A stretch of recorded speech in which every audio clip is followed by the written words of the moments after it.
जय श्री राधे राधे। प्रेमी जनों को राधे राधे, भक्तजनों को राधे राधे। आज गुरुवार है। गुरुवार का मैं एक अचूक उपाय बता रहा हूँ।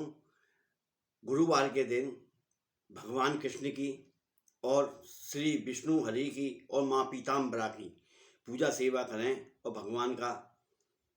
भगवान की पूजा में जब विष्णु भगवान की आप पूजा करें, एक कमल का फूल ले जाके भगवान श्री हरि के विष्णु चरणों में धर दीजिए, आपकी मनोकामना पूर्ण हो जाएगी।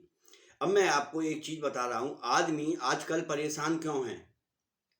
परेशानी का कारण है थोड़ी सी समझ।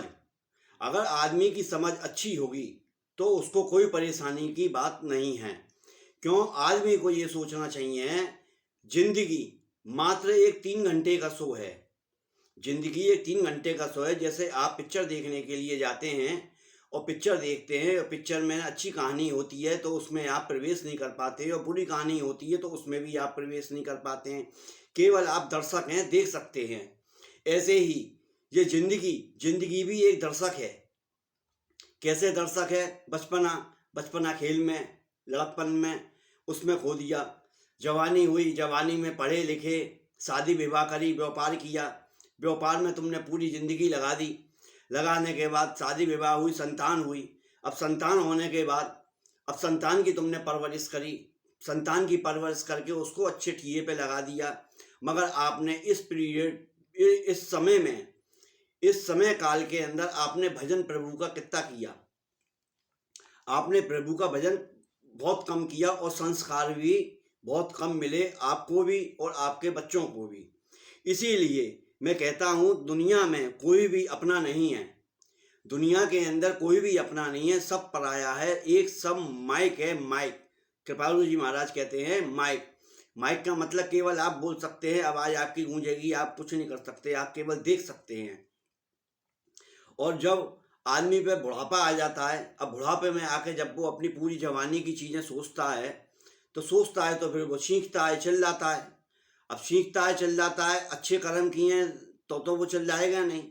वो तो ऐसे देह को त्याग देगा जैसे आदमी बमन करके पीछे मुड़ के भी नहीं देखता है। उल्टी करके इंसान पीछे मुड़ के भी नहीं देखता है। ऐसे वो शरीर को त्याग के चला जाता है जो प्रभु भक्त होता है।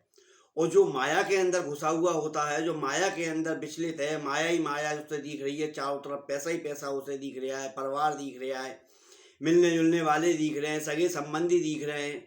ये सब के सब तुम्हारे केवल एक मतलब के हैं। स्वार्थ लाग करे सौ प्रीति, सुर मनुजन की है जे रीति। तुलसी बाबा रामायण में साफ लिख गए। सब ये स्वार्थ के वशीभूत है। इसीलिए आप अपने प्रभु का भजन करिए। आप ये सोचते हैं मैं बुढ़ापे में भजन करूँगा, बुढ़ापे में आपका भजन व्यर्थ है।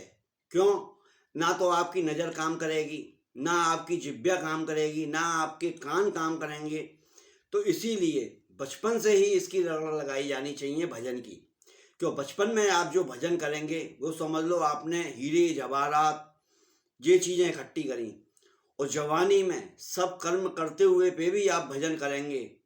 जैसे कि शरीर दिया संसार ने और आत्मा दी परमात्मा ने, तो आत्मा को परमात्मा में लगा दो, शरीर को संसार में लगा दो। अगर इस तरह से आप करते हैं तो आपका सोना चांदी जोड़ने के बराबर हो जाता है वो भजन। अब आप सोचो नहीं, मैं बुढ़ापे में, बुढ़ापा किसी ने देखा कि नहीं देखा? अब बुढ़ापे में वो अगर भजन करता है तो उसका भजन वो व्यर्थ है। क्योंकि लोहा लंगड़ जोड़ने के बराबर है। लोहे लंगड़ की कोई कीमत नहीं होती है, कीमत होती है हीरे जवाहरात की, सोना चांदी की। इसीलिए बचपन से ही आप रगड़ लगाते चलिए तो जवानी में आप जवानी भी कट जाएगी और बुढ़ापा भी आराम से कट जाएगा। क्योंकि आप प्रभु मेरी ये बात सुन ले, प्रभु मेरी ये बात सुन ले, भगवान मेरा ये काम कर दे। अरे भाई, एक अनजान आदमी आपके पास जाके यूँ कहे भाई मुझको 500 रुपये दे दे, तो आप दे दोगे उसको 500 रुपये? कभी नहीं दोगे। बोले भाई मैं तो तुझे जानता भी नहीं हूँ, क्यों 500 रुपये दे दूँ? मैं तुझे 50 रुपये भी नहीं दूंगा। ऐसे ही प्रभु से भी संबंध जोड़ो, कैसा भी संबंध जोड़ो। रावण ने दुश्मनी का संबंध जोड़ा था, मीरा ने प्रेम का संबंध जोड़ा था, हनुमान जी ने भक्ति का संबंध जोड़ा था। आप भी जो मन करता है उससे प्रेम जोड़ो, प्रेम का, तुम ये है ना, त्वमेव माता च पिता त्वमेव, त्वमेव बंधु तो सखा त्वमेव, त्वमेव विद्या द्रविणम त्वमेव, त्वमेव सर्वम मम देव देव। प्रभु सब तुम ही हो, तुम ही मित्र हो, तुम ही सखा हो, तुम ही दोस्त हो, तुम ही माता पिता हो, तुम ही सब कुछ हो, और मैं तुम्हारी शरण में हूँ। इसका मतलब ये होता है। इसलिए प्रभु की भक्ति करो, आनंद में करो, और जब आपकी आदत भजनी भक्ति में लग जाएगी और भक्ति में हो जाएगी, तो आपको कोई कष्ट नहीं व्यापेगा, कोई परेशानी नहीं व्यापेगी। ये संतों के वचन हैं और भुक्तभोगी हम भी हैं। इसीलिए प्रभु का स्मरण करिए और प्रभु का भजन कीजिए। और सातों दिन, क्यों, आदमी की जिंदगी 7 दिन है मात्र। कौन से 7 दिन ये पता नहीं है। इसलिए इन 7 दिनों में भगवान का स्मरण करते रहो, कुछ भी बोलते रहो, उसका नाम लेते रहो, और मन के अंदर ये रियलाइज करो, मन के अंदर ये सोचो, प्रभु मेरे संग हैं, प्रभु मेरे संग हैं।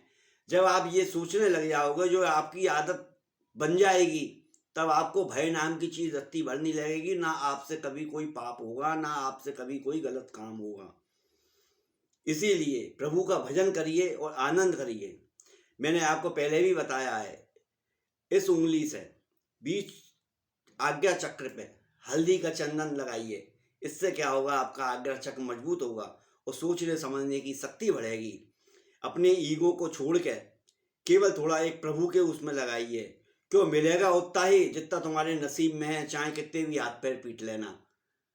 आनंद में रहना, वह प्रभु को मत भूलना। जय जय श्री राधे राधे। लाइक करो, सब्सक्राइब करो, पसंद आ जाए जब लाइक कर देना। जय श्री राधे श्याम की जय, प्रभु राधे श्याम की जय।